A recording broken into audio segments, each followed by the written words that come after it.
kitchen. It's all about chocolate today when we're doing an Easter extravaganza. So if you like what you're seeing, like, subscribe and make a comment in the section below and I'll say hi to you. In the meantime, we're going to be making Mary Berry's chocolate cake, which we have here, and my own version of chocolate filled Doughins. So grab that coffee, have a seat, and we'll get on with the show. What we're going to do is add 3 eggs. 1.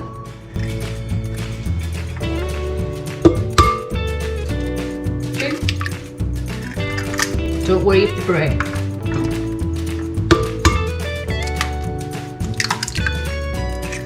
6 ounces of caster sugar. 6 ounces of spread or butter. 6 ounces of flour.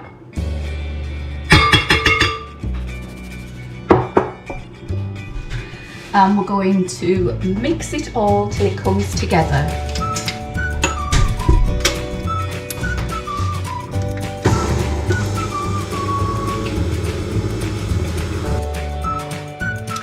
Mary then asks us to put 4 tablespoons of water into 4 tablespoons of cocoa powder, and the water needs to be hot, and we need to mix it till it forms a paste. Then what we need to do is add this to our Cake mixture. Cake nice and chocolatey. This is a messy bit, I have to say. Once it's all in, set your mixer to blend it in.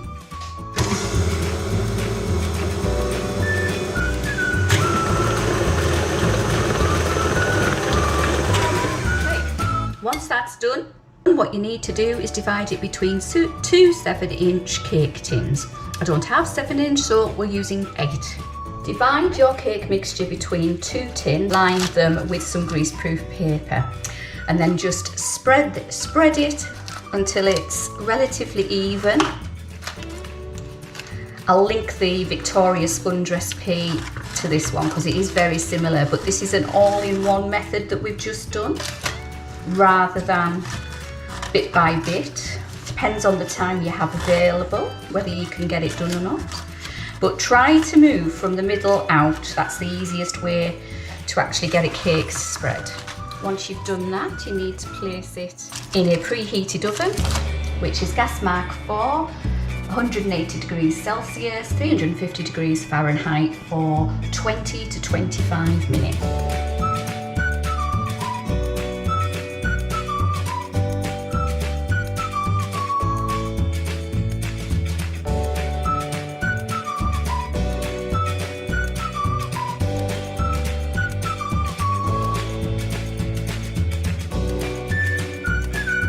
140 grams of caster sugar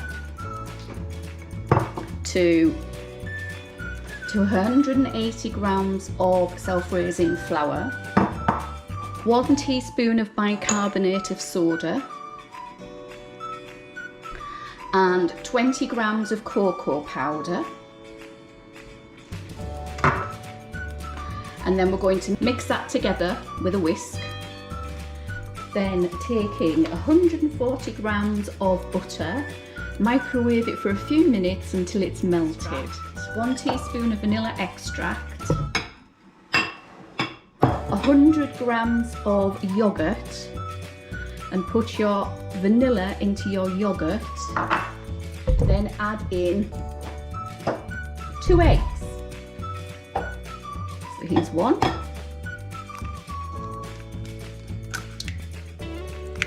Oops, don't want that in there, do we? And 2.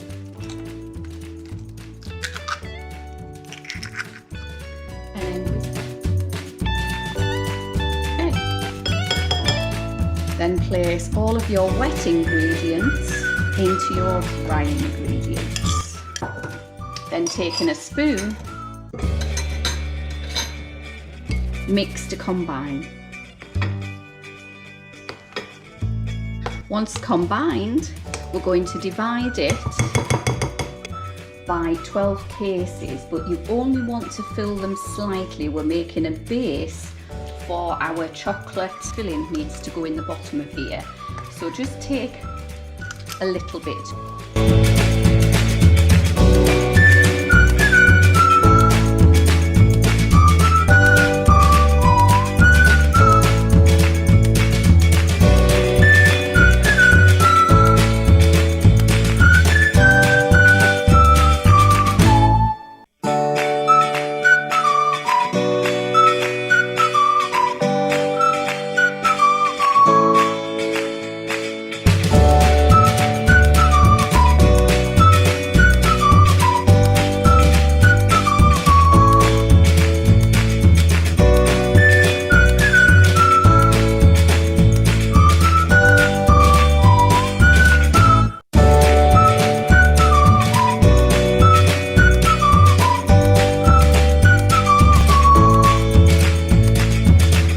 So it makes precisely 12 buns.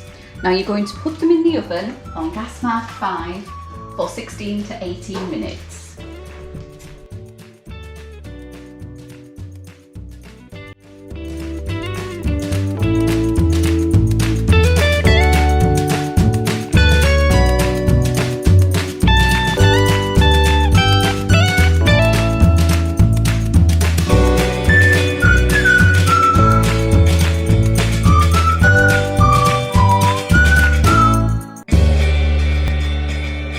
Once you have your cream and chocolate amalgamated, take it off the heat. So switch off your heat. So now it's time to ice our muffins. So taking a teaspoon that's been in hot water, dry it off, and then take a teaspoon of your chocolate and cream mixture and place it on top of your muffin.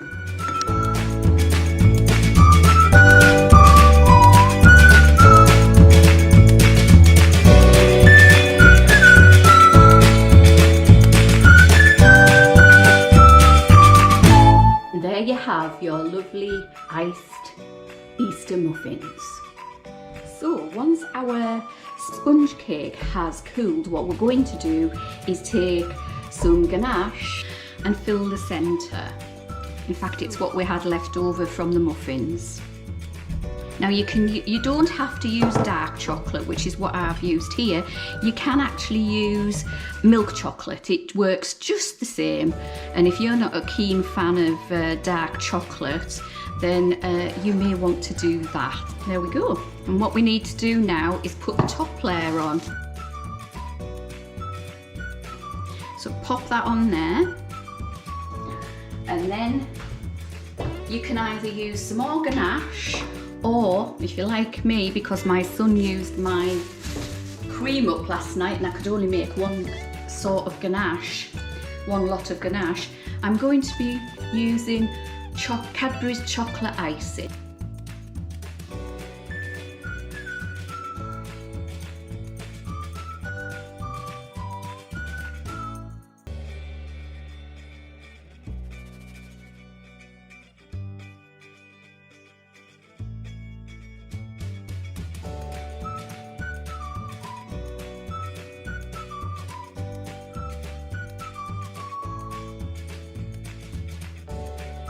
Thank you for joining me today on my Easter extravaganza. I hope you enjoyed what you saw. If you did, give me the thumbs up button. If you feel you want to, then subscribe, it costs nothing. In the meantime, have a good Easter and I'll see you next week. Liz out.